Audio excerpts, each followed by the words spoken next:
Hello guys. If you are easily offended, just know the swearing is gonna ensue, and if you don't like it, just fuck off. As you might notice, I seem to be very, very pissed off. Why is it so? Well, those who know me know that I do not support Brexit. And yet I'm finding myself just really hating people who seem to be on my side.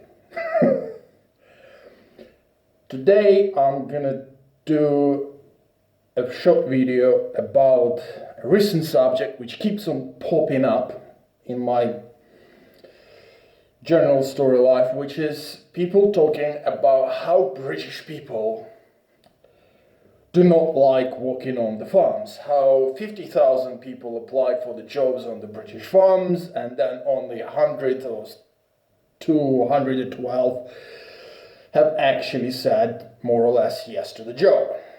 And just listening to some guy who talks about this subject, I don't know why it popped up on my YouTube playlist, and he talks about how British people hate to work, or how they will not take the job where they have to do some actual labor. Obviously the builders, the people who clean the streets, and all the other people who do hard back-breaking labor obviously do not count. Right? You guys are all lazy fucks. According to that C-word person. And I absolutely hate when they do that, because I had some interactions, having been born in Ukraine. I have met some Ukrainians, for example, who worked on British farms and then who happily ran away from there and took other jobs. Right, so I do know a bit about the situation which was on the farms a few years back, and I don't think it has improved. But I'm not gonna go talking about the experience just yet. Here's an interesting question. British students in their droves managed to take a year out of universities or a year out after college before going to university, and they find jobs in Australian farms, go to those Australian farms, spend half a year picking fruit and vegetables, and then bugger off traveling for half a year. And when they come back, they quite often still have got some money left. So please tell me, do they really hate working so much that they take jobs in Australian farms over British farms? I mean, how the hell does an Australian farm is different from the British one? I mean, except for the weather, of course. Is there something like magically different that people from other developed countries who want to travel around England, the students, other people who want to have a year out before university, why would they not take the job on the British farms and then spend half a year traveling around England, except for the weather? I don't know. Well, now let me just talk a little bit about the things that have been told to me by people who actually worked on the farms. Right, I mean, let's start from the wage. And the wage is quite often depends on how much fruit or how much vegetables have you picked. Now, quite often you do not have that much to pick, so you come in during the day and you pick so much, and then the area you've been given to pick, it's just empty, because not all of the fruit and veg tend to get ripe during the same day. Quite often it's just not enough work to do. So, and the amount of money you get is not really that much higher than a basic British minimum wage. Some days it could be even lower, even though you spend like 10 hours walking from one bit of the field to another bit of the field, or from one tree to another tree, but you have to climb into a tree and you have to pick up only 3 apples because other apples just don't look the right or whatever, or they've been picked already, so you go up 3 apples here, 3 apples there, you still waste time. So is that the only thing? So you're not making that much, just above British minimum wage, for working at least 7 days a week. Quite often the work hours, they go up to 50, 60 hours a week that you work. So now one thing people fairly mention is the farms are not usually somewhere nearby.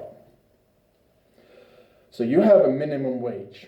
You have to come to the farm on a minimum wage. Now, one thing which many people don't understand is if you actually move and stay near the farm, the farmers quite often will offer you a place to stay for which you have to pay. It's not free. It's not like a free hotel accommodation that you're being offered. It's a caravan with 2 or 3 other people for which you have to pay an equivalent of around £100 a week.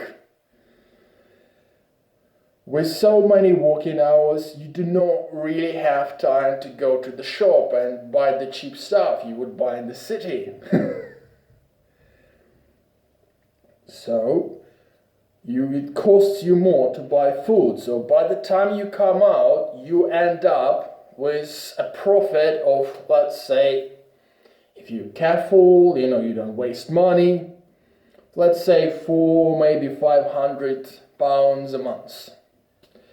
For somebody who comes out of Ukraine, for example, where I was originally born, £500 a month of that's a good profit, right? Seems like a lot of money, because that is what many people make there in a year. For a British person who quite often has to pay rent for his room at the rate of £600-700 a month,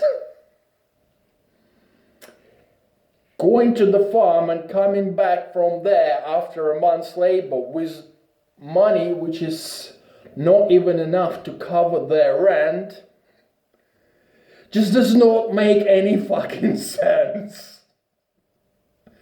Right? I can't help but like think about it. Like, when I lived in Brighton, my flat in total costed me over £700. Coming back from that farm with £500 a month would put me £200 in the red. And when the British farmers go like, we can't find British workers to come and work on our farms, please help us. And the British workers, who are according to the liberal elites who are like telling us how bad they are just lazy, stupid, lazy people. But okay, they're so lazy that many of them prefer to go to work on Australian farms rather than British ones. But are they really that stupid, right? Obviously those people can do some basic math. And working for a month and then losing and coming out of this month with £200 in the red does not really entice you to apply for a job. So when the British farmers complain that people don't want to come work for them, it's not because of the hard labor, but because going and working for a British farm is gonna leave you worse off at the end of the month than at the start of it. So people say, hey, but you can travel to work. and then you'll have £500, more than £500. But the traveling to the farm still costs money. If you're lucky enough to find 4 or 5 people to travel together in one car, quite often your expenses still come up to about £100 for like petrol and whatever other things that need to be paid for, and the hours you're driving as well. So about £100 a week, so between 5 people, yeah, it's £20 per person. So we'll say, look, you come back for like £900 instead of 5, but you've just paid 7 out of those for a room. So your profit ends up so low that quite often being unemployed puts you in the same position as getting a job on the farm, or even better position.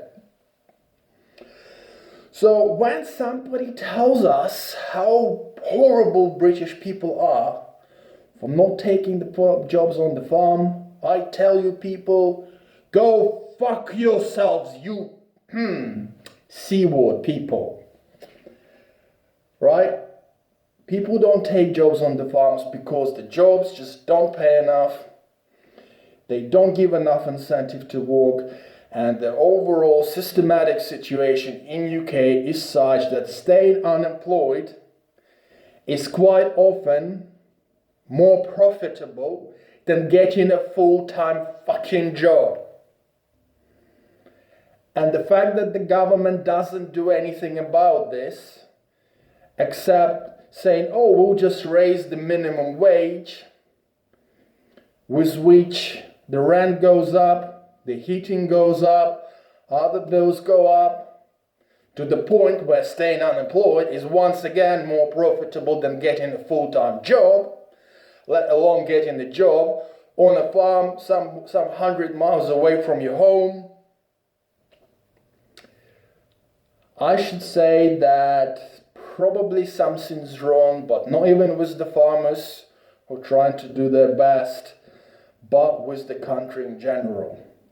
And whether the country stays in Europe or doesn't stay in Europe, so far so long as the British students feel that it is better and more profitable and more interesting to get a job in an Australian farm, from which they come back with the profit after traveling around Australia for half a year, over the British farm, which is not far from their home, and which they could walk and then go traveling across Australia for half a year, nothing's going to change.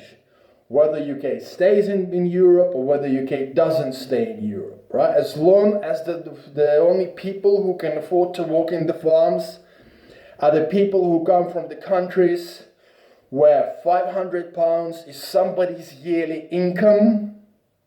And even then, I do have to point out that many Ukrainians ended up having to cancel those trips because quite often they'd have to get a loan to come to UK, which is quite often came up to like the price of the tickets and the price of initial stay in UK, up to about £1,500 and after 5 months they came home with only like £600 total profit.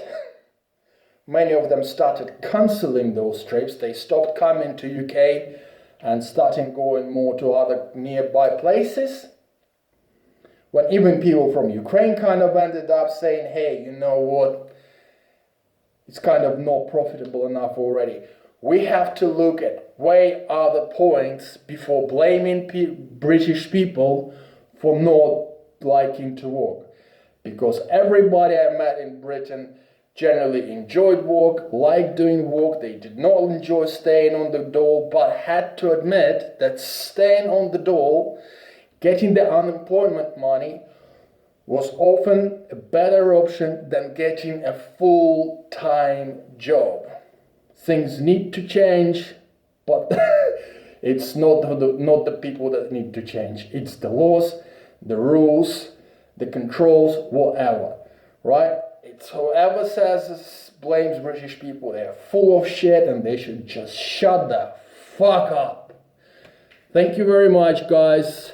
Have a good day.